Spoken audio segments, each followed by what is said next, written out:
بسم اللہ الرحمن الرحیم۔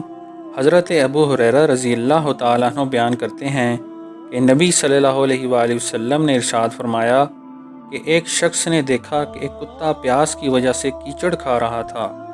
پھر اس شخص نے اپنے موزہ کو پکڑا اور اس کتے کے لیے چلو میں پانی لیا، حتیٰ کہ خوب پانی پلا کر اس کتے کو سیراب کر دیا۔ اللہ تعالیٰ نے اس کے اس فعل کی قدر افزائی کی اور اس کو جنت میں داخل کر دیا۔ دوبارہ سماعت فرمائیں۔ حضرت ابو ہریرہ رضی اللہ تعالیٰ عنہ بیان فرماتے ہیں کہ نبی صلی اللہ علیہ وآلہ وسلم نے ارشاد فرمایا کہ ایک شخص نے دیکھا کہ ایک کتا پیاس کی وجہ سے کیچڑ کھا رہا تھا۔